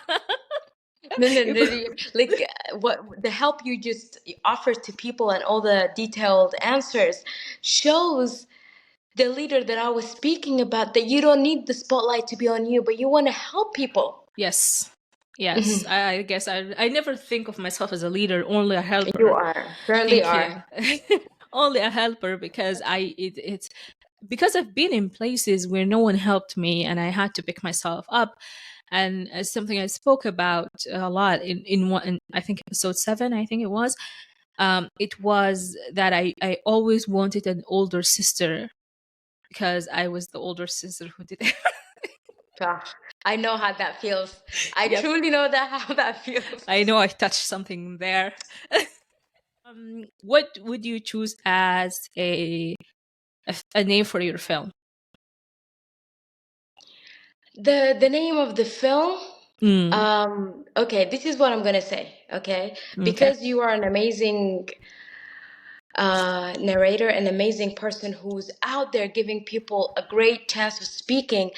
I started writing a book called Born to Lead. Mm, And so the movie, if the movie is directed by you, then mm-hmm. it would be a privilege for you to be, it would be a privilege for me to have you, the director of Born to Lead. If it was somebody else, then no chance. But if it's you, then It's you're Born to becoming Lead. the director.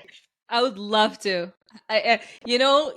You're one of those films that I actually want to write and direct, and I really hope I make it out there.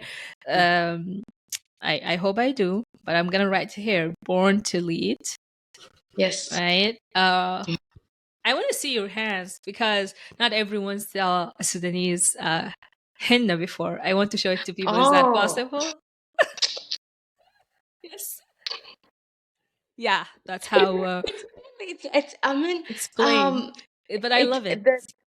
the okay, I think the good thing about new cultures is that, as you said about the tea, uh, China had the same things, the naming of the tea, and also like India, Sudanese, the Indian, the Middle Eastern cultures, we all share the Yeah. henna, but in different colors or different shapes. Yes. Yes. So this is a Sudanese, Yeah. And for me, I see a lot of girls wanting to have like a lot of circles and Shapes. stuff, but I love things that are simple. Simple. Yeah. It's my favorite too. It's my favorite too Okay. to have it like this, just on the And fingers I'm like still that. learning, by the way. Yeah. I still don't do It's it good to me. perfectly, Oh, but I still, well, I know where to go for when I want to learn then, right? I'm still a learner. Okay. So, what is your takeaway from today's episode? Like, I know when people talk about their experiences, they somehow face things for the first time, or like a moment of epiphany comes to their Mm. brain. Did you have one of those moments?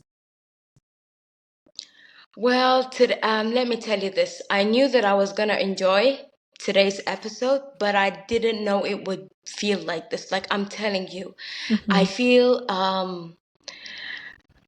like I feel God gave me this Mm-hmm. for a reason, and having you giving me this means so much and made me even learn about myself, things that I even forgot. Like you made me bring all those memories back Mm-hmm. that I forgot. And now I'm sharing this with the world. It feels so different. I Mm-hmm. feel born again. Mm-hmm. And Born to lead I really again. want to I really want to thank you for this opportunity, and I want to thank you for helping other people even if you don't know who they are, as I said, if somebody shared. So from today and this episode, I wish that if anyone, I'm saying this to everyone, if anyone needs to speak, you have Sabreen. I know that she's gonna Oh, hear and listen to every word you have. And if you need somebody to listen to you without no judgments, she's here. Not just because she's my friend. I'm not saying this because she's my friend. I know most of my friends are very helpful, but Sabreen's a one of a kind, and what she's doing right now is great. And I really, really, really thank you for this. And thank you. thank you for inspiring a lot of people around us, because now in social media, there's a lot of content, but a lot of content are really getting is like it's not just wasting our time, but it's freezing our mindset from Mm, what's from achieving things mm, to just spend our time with nonsense. But when we use the social media to really give out back to the community, to our religion, to our people, to our communities, this is not something small. So I'm very proud of you. Thank you for this, and on behalf of everyone else, I'm saying this really means the whole world. Thank you so much, Sarah. Oh gosh, your words. I'm not gonna cry, but it means a lot to me because for everyone, I don't know if I've mentioned this before, but I'm not coming here as a professional podcaster, or editor, or host. I'm just here doing something I love and connecting with people. And I know Sarah from before, but a lot of people, it was my first time going into conversation with. Sarah is different because we knew each other at such a level where we're sort of kids, beginning of 20s is like We that. were kids. Yeah, we were kids, we didn't know, right? So we had a lot of ups and downs. I didn't think we had a lot of downs, right? But still, again, it was the medium we were in, right?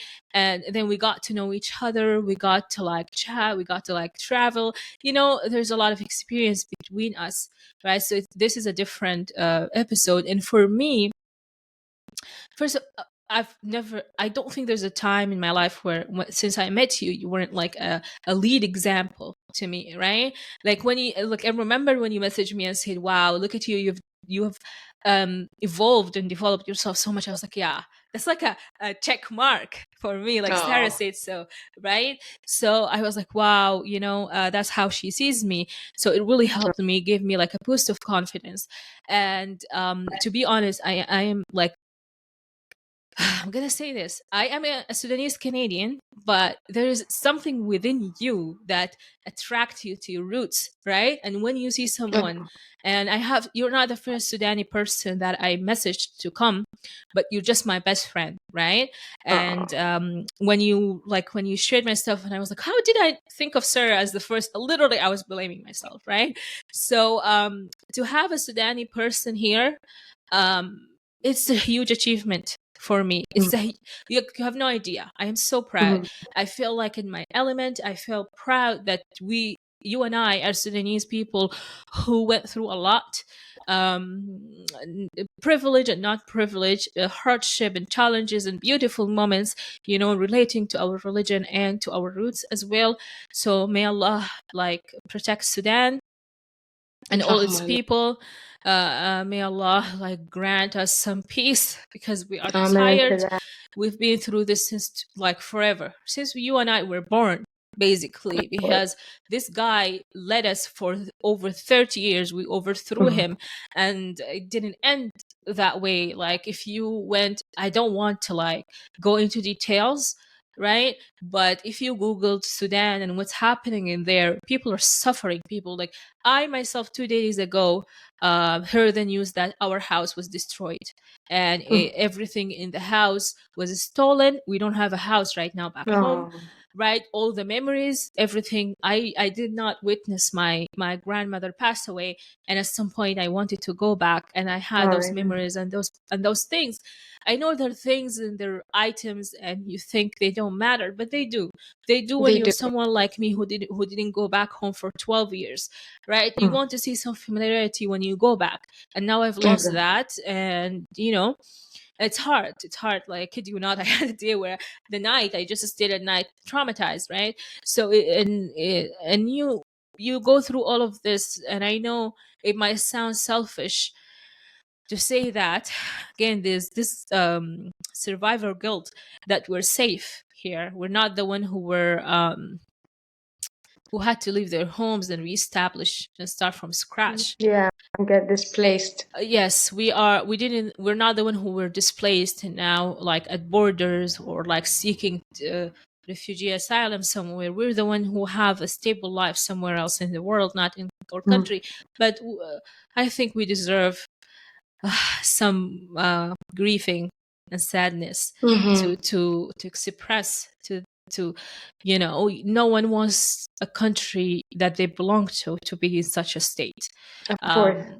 So, among all of this, to have a spark of hope with you, conversation that brought us to times where things were a little bit better, right? We're talking about tea and relatives, as much as some extended relatives pressured us and annoyed us. We still love them. We still We still relate. love them no matter Yeah. what. And they still shaped our identities. So thank to them, with all their criticizing and loving us and forcing us to drink tea and have sleepless nights because And of a cup crazy of tea. stomach. Because of a cup of tea with some milk. Weren't you asked that you can have powdered milk instead of regular milk? And I'm like, what is the It difference? doesn't help. It gets worse. This was always the question that confused me the most. It's not even powdered milk. It's when a non-Muslim says not even water, it was the same. You guys, it was the same. And eventually you're like, bring me the cup of tea. Let me just suffer at night instead of answering your questions. The tea story. The tea, okay. I see. It's the first time I knew you suffered from the same tea Believe situation. me, I still suffer from the same story. Going to people offering tea, and I'm like, Yeah, still the same yeah. story. I'm thinking of making a card that says only red tea, no milk. Oh, I'm the red allergic tea. to milk, stuff like that. Exactly. We just need red tea. Yeah, That's it. yeah. So thank you so much, Sarah, for being here. Thank you, listeners and watchers, for being here with us in this journey. I hope we give you some sort of hope for Sudanese people that I hope will be listening or watching, and for Right. others to know some of our cultures. And now, and I know we didn't go into culture a lot, but to know the journeys and what we go through as people who look different in your societies, either in Canada, the United Kingdom, US, and the Gulf area, Saudi and UAE. Right? So I thank you so much, and until I see you again. Thank you.